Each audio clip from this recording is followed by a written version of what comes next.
Bismillahirrahmanirrahim. Assalamualaikum warahmatullahi wabarakatuh. Selamat siang dan salam sejahtera untuk kita semua. Yang terhormat Bapak Muhammad Ihsan SPD PPD selaku Inter MUSI, yang menghormati para peserta seminar MUSI P3K yang berbahagia.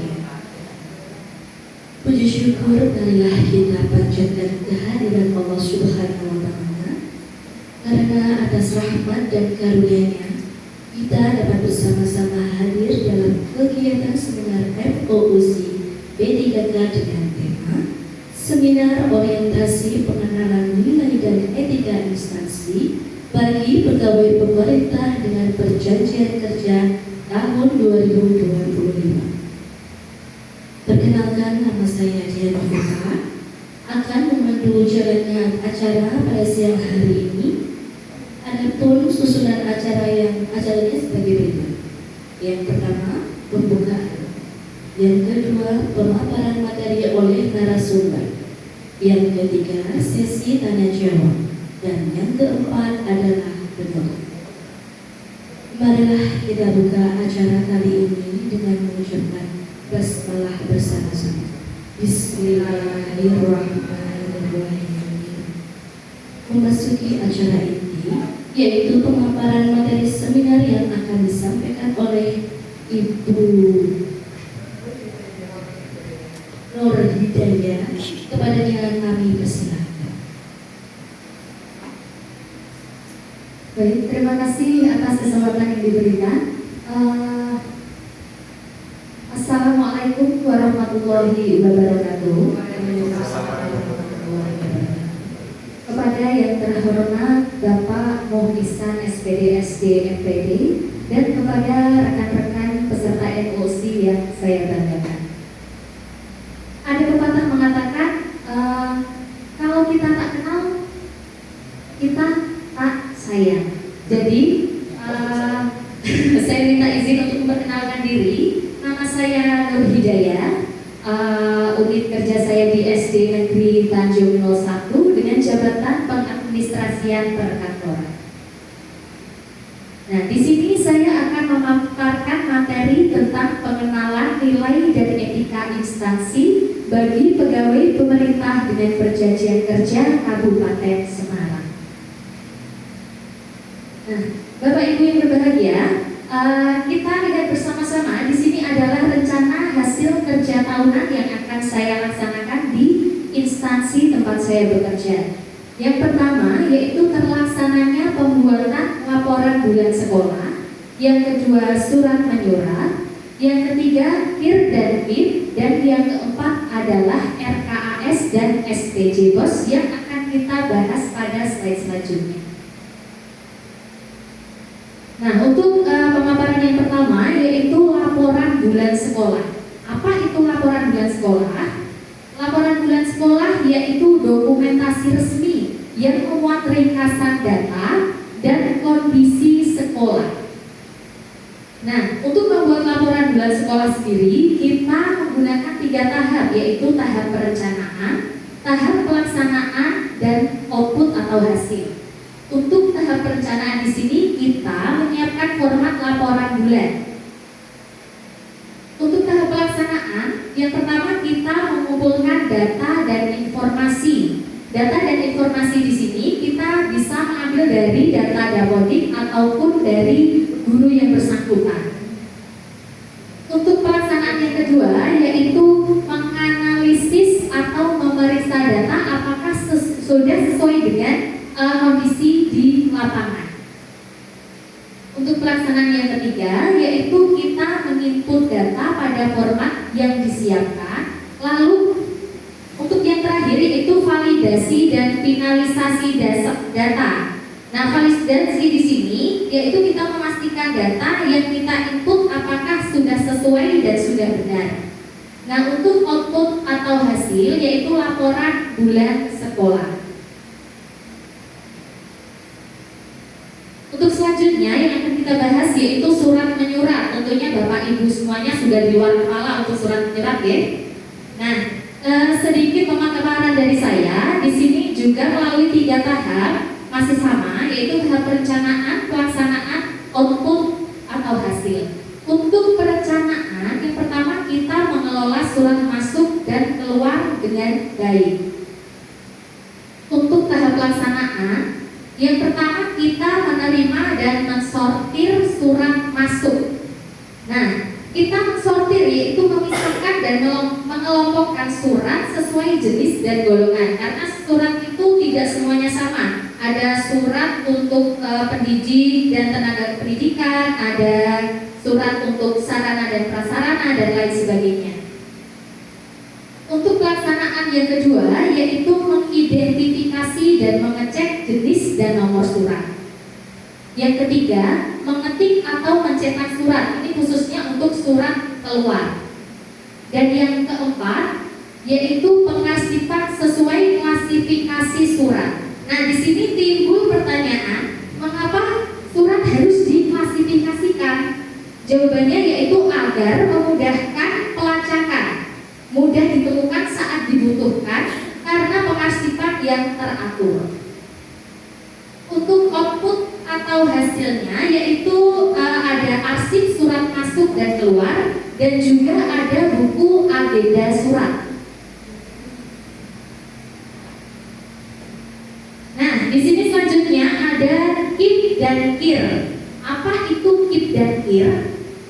KIP dan KIR, KIP itu singkatan dari kartu inventaris barang dan KIR itu singkatan dari kartu inventaris ruangan. Jadi setiap kita membeli barang, kita akan memasukkannya ke dalam kartu inventaris barang dan kartu inventaris ruangan. Tapi ini hanya untuk barang aset, yaitu barang modal. Nah, contohnya kita membeli komputer.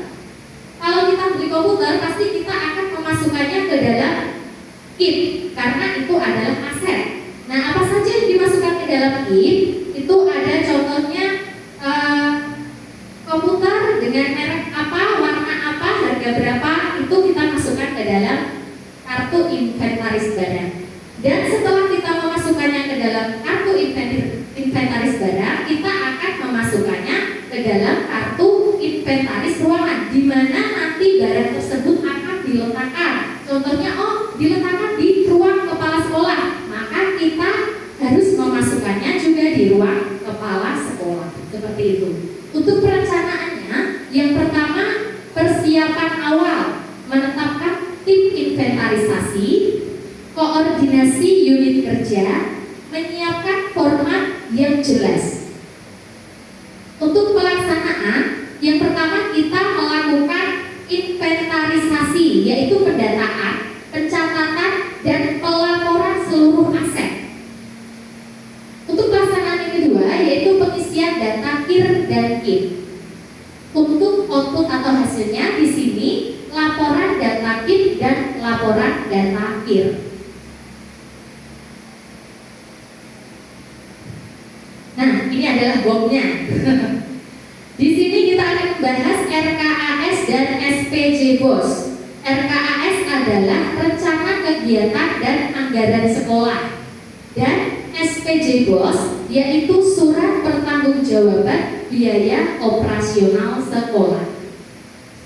Nah, di sini perencanaannya yang pertama kita membentuk tim manajemen BOS. Biasanya tim manajemen BOS itu beranggotakan kepala sekolah, bendahara BOS, lalu ada komite, ada unsur guru, dan juga ada unsur orang tua murid.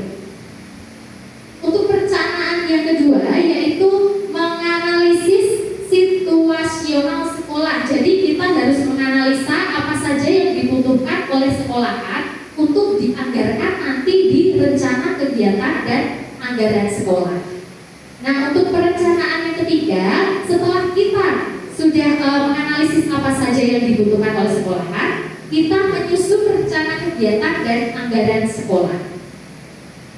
Untuk pelaksanaannya, yaitu yang pertama pengumpulan dokumen SPJ.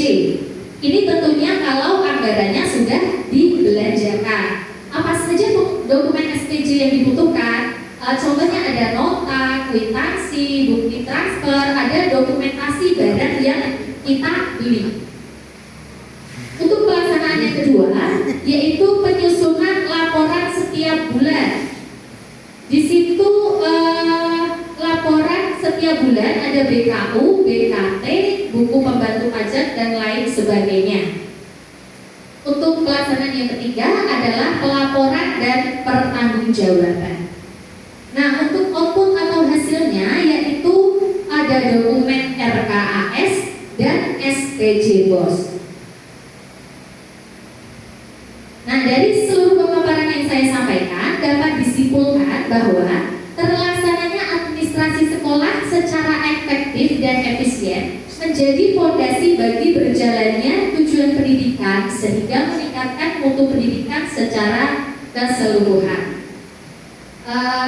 Mungkin itu yang dapat saya sampaikan dalam pemaparan kali ini.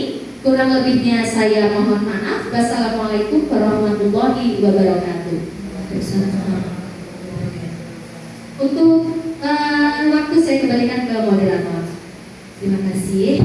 Kami sampaikan kepada narasumber yang Masya Allah pemaparan yang sangat menarik dan luar biasa. Baik, hadirin yang berbahagia, kali ini kita akan memasuki sesi tanya jawab.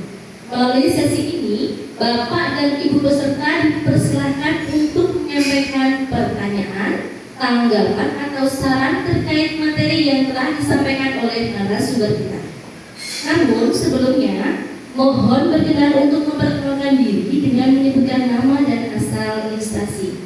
Monggo kepada Bapak atau Ibu yang mau bertanya kami persilakan.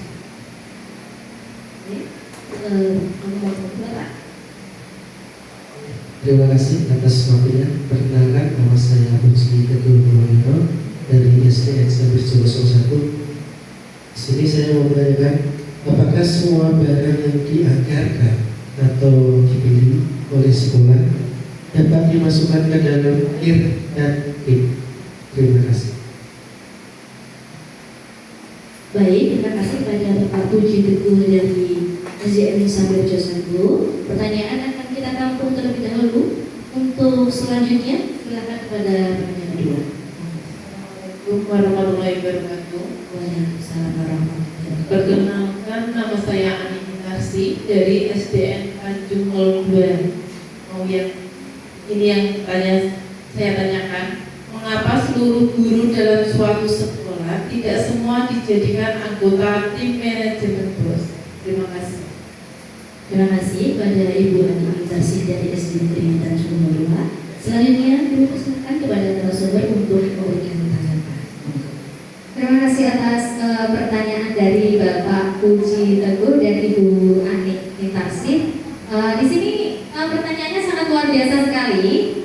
Yang pertama dari Bapak Puji, apakah semua barang yang dianggarkan atau dibeli oleh sekolah dapat dimasukkan ke dalam IR dan IP? Dan jawabannya adalah tidak. Mengapa tidak? Kita kembali lagi ke pengertian kartu inventaris barang dan kartu inventaris ruangan. Inventaris, jadi di sini dasarnya adalah barang aset. Jadi semua barang aset itu adalah barang inventaris. Jadi nanti yang akan kita masukkan ke dalam IP dan IR adalah barang aset atau modal. Dan di barang aset atau modal itu dibagi menjadi dua. Jadi ada ATL atau aset tetap lainnya. Contohnya ATL itu adalah buku pendidikan, lalu ada papan tulis, terus ada lemari, meja, kursi. Itu masuknya ke aset tetap lain. Dan ada juga barang modal yaitu modal peralatan. Di sini contohnya ada laptop, lalu ada komputer, CCTV, sound system. Jadi yang berupa peralatan itu masuknya ke dalam modal peralatan. Jadi yang akan dimasukkan ke dalam IP dan IR itu nanti adalah modal aset tetap lain dan modal peralatan. Begitu Bapak Puji. Bagaimana? Apakah ada tanggapan lagi? Oke. Untuk selanjutnya saya akan menjawab pertanyaan dari Ibu Ani Minarsi. Mengapa seluruh guru dalam suatu sekolah tidak semua dapat dijadikan anggota tim manajemen BOS. Nanti kira-kira nonton gitu ya. Jadi apa tugas guru? Kita harus fokus pada tugas guru. Tugas guru yaitu mengajar. Nah, mengajar. Jadi jika semua guru kita masukkan ke dalam anggota tim manajemen BOS, maka dapat mengganggu fokus mereka pada kegiatan belajar mengajar tentunya. Nah, untuk yang kedua yaitu spesialis tugas. Jadi, guru yang memiliki keahlian dan pengetahuan khusus dalam administrasi keuangan dan perpajakan yang pastinya akan dimasukkan ke dalam tim manajemen BOS. Nah, namun di lain itu, seluruh guru tetap dilibatkan dalam proses pengelolaan dana BOS secara keseluruhan.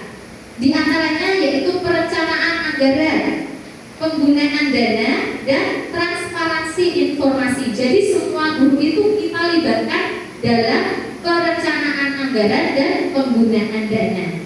Begitu Ibu Ani? Dan cukup. Terima kasih kami ucapkan kepada para penanya atas partisipasinya serta kepada narasumber atas jawaban dan pemaparan yang begitu inspiratif. Semoga sesi tanya jawab ini memberikan pemahaman yang lebih mendalam bagi kita semua mengenai pentingnya pengembangan kompetensi ASN melalui program evolusi P3. Untuk selanjutnya kami beri waktu kepada Bapak Mentor untuk memberikan evaluasi kepada peserta pemaparan materi. Kepada Bapak Mentor kami persilakan. Assalamualaikum warahmatullahi wabarakatuh.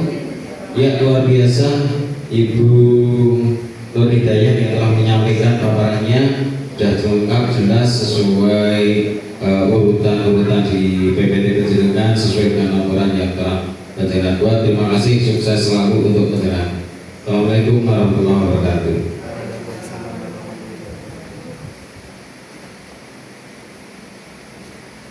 Terima kasih kepada Bapak Mentor yang telah memberikan evaluasi. Semoga apa yang menjadi evaluasi dari Bapak Mentor bermanfaat untuk kita semua. Acara berikutnya adalah prosesi penandatanganan lembar pengesahan laporan peserta orientasi oleh Bapak Mentor yang kami hormati. Monggo.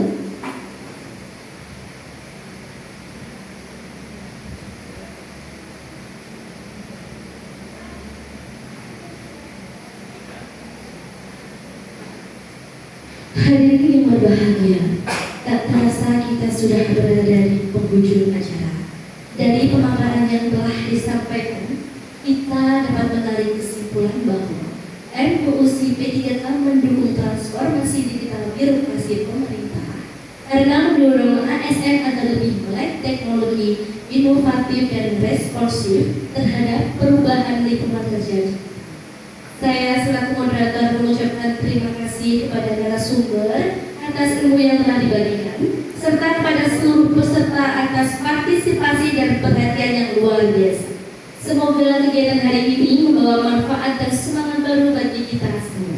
Sebelum acara kita tutup, marilah kita membaca hamdalah bersama-sama. Alhamdulillahirobbilalamin. Akhir kata, wabillahi taufiq wal hidayah. Wassalamualaikum warahmatullahi wabarakatuh. Waalaikumsalam warahmatullahi wabarakatuh.